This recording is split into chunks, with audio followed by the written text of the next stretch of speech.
Bienvenidos a nuestro curso virtual de Historia para el sexto grado de primaria. Les saluda el profesor Andy Ortiz Tomasto. El día de hoy vamos a conversar brevemente sobre el ochenio. Se conoce como ochenio al periodo de gobierno comprendido por 8 años desde el año 1948 hasta el año 1956. Todo este periodo estuvo gobernado por el presidente Manuel Odría. Y para que recuerdes, tienes que saber que él llega al cargo mediante un golpe de Estado al presidente José Luis Bustamante y Rivero, a lo que se conoce como la Revolución Restauradora de Arequipa. Recuerda, nos habíamos quedado nosotros en la Primavera Democrática, en los gobiernos de Manuel Prado Ugarteche y José Luis Bustamante y Rivero. Bueno, en este último momento, Manuel Odría le da golpe de Estado. Desde la ciudad de Arequipa organiza un motín militar y lo saca del poder a Bustamante y Rivero, y Odría asume el cargo durante 8 años. Por eso a esta época se le conoce como ochenio. La primera etapa de este periodo de gobierno se le conoce como la Junta Militar de Gobierno y duró desde el año 1948 hasta el año 1950. En esta época lo que se va a aplicar es principalmente la Ley de Seguridad Interior.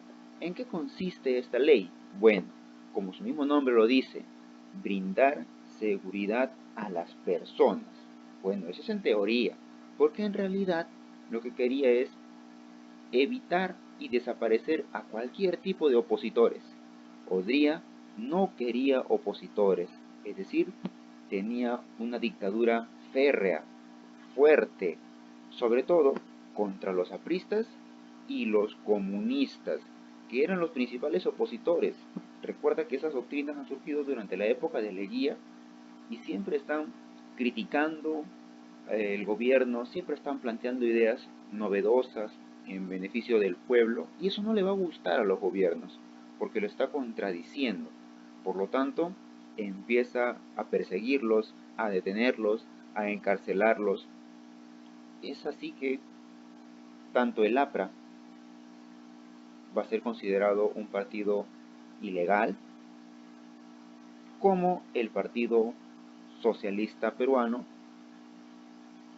y los dos partidos van a verse siempre perjudicados durante el gobierno de Odría, a tal punto de que el líder y fundador del partido aprista, que es Víctor Raúl Haya de la Torre, tuvo que pedir asilo político en la embajada de Colombia acá en Lima.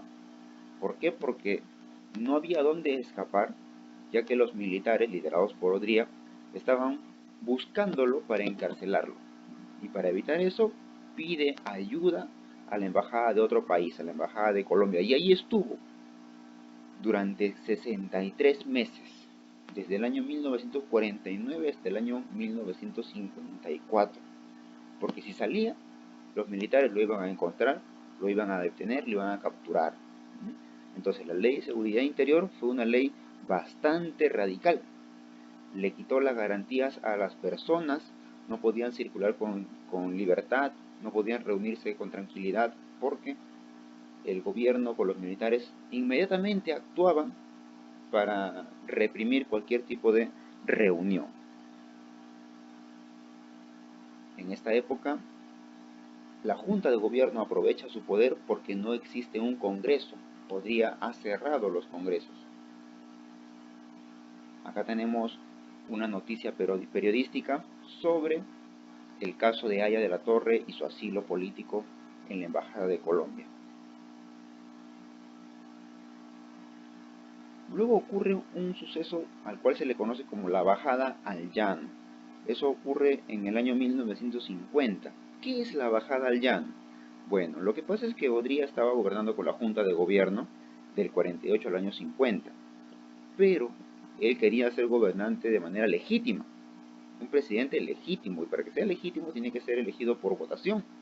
Entonces, la bajada al llano es la renuncia del presidente Odría a la Junta Militar de Gobierno. Renuncia a la presidencia de la Junta Militar y en su lugar queda en su reemplazo el general Zenón Noriega. Él va a ser ahora el presidente de la Junta Militar y Odría ha renunciado. A eso se le conoce como la bajada al llano. ¿Y qué gana Odría cuando renuncia? Poder lanzarse como candidato en las elecciones del año 1950. ¿Y quiénes son los que van a competir en esas elecciones? Bueno, por un lado, el general Ernesto Montagne de la Liga Nacional Democrática, y por otro lado vamos a tener al general Manuel Odría. Pero Odría va a acusar a Montagne de haber tenido el apoyo de los apristas, pero el APRA era un partido considerado ilegal. Por lo tanto, todos los votos que habían sido de Montagne se declaran nulos y Odría gana con un 100% de votos. Es más, Montagne es encarcelado y expulsado del país. De esa manera, Odría ganar las elecciones en el año 1950, con lo cual comienza ya de manera legítima la siguiente etapa de su gobierno, que es la parte ya constitucional, desde el año 1950 hasta el año 1956. Y principalmente se vio caracterizada porque coincide con un acontecimiento internacional, que es la Guerra de Corea del 50-53. ¿Y eso qué beneficios trajo para nosotros? Bueno, esta guerra de Corea del Norte contra Corea del Sur, en los cuales el bloque socialista comunista de Corea del Norte, de la Unión Soviética, estaba compitiendo militarmente contra Corea del Sur, apoyado por Estados Unidos, que es capitalista. Por lo tanto, el Perú va a aprovechar esta circunstancia para mejorar su economía, exportando productos, sobre todo materia prima. ¿Y cuáles fueron esos productos? Bueno, acá tenemos algunos productos de exportación, como por ejemplo la lana. Es un producto nuevo que el Perú está exportando. Claro, tradicionalmente el Perú siempre ha tenido lana, pero en esta época aumenta la producción. Los minerales, que ya venían exportándose décadas atrás, siempre ha sido una fuente importante de ingresos para el Perú. El algodón y la caña de azúcar. Todo eso es importante, todo eso se exporta durante la Guerra de Corea, por lo tanto ingresa bastante dinero al país. El Perú tiene mucho dinero en esta época, durante la época de Odría, aprovechando la guerra internacional del cual el Perú se benefició. Por lo tanto, veamos qué se hizo en el aspecto económico. Durante esta época se produce un auge, una bonanza, prosperidad económica, debido, como ya hemos mencionado, a la guerra de Corea. Se estimula la inversión de dinero extranjero y, por ejemplo, se hace la invitación a la economista Julius Klein, al cual se le conoce como la misión económica Klein, para que haga un análisis de la economía nacional, ¿no? Y él propone que se fomente la inversión, el libre cambio, que se bajen los impuestos para que la gente y los empresarios inviertan más.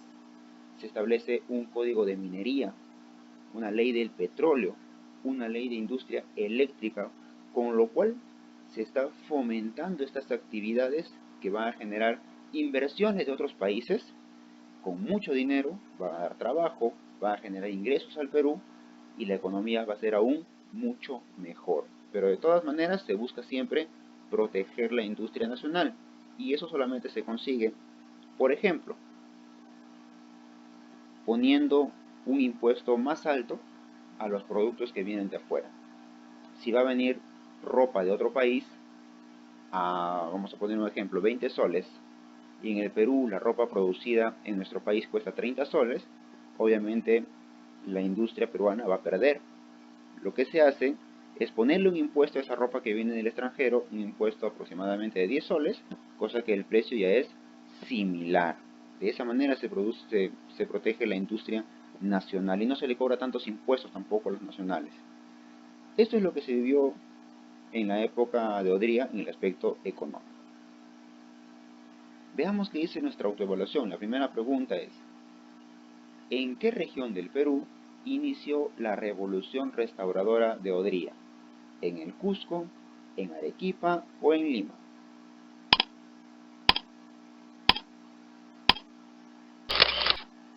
recuerda que Odría inicia su golpe de estado en la ciudad de Arequipa.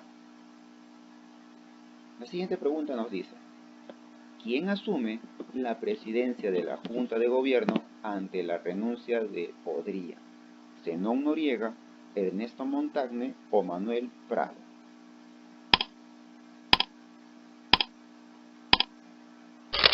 Manuel Prado es un presidente civilista que no tiene nada que ver con este contexto. Ernesto Montagne, en cambio, sí tiene que ver con el contexto, pero él es el candidato opositor de Odría en las elecciones del año 1950. Por lo tanto, Zenón Noriega asume la presidencia de la Junta de Gobierno luego de la bajada al llano, que es la renuncia del militar Odría. No te olvides que tienes una tarea pendiente.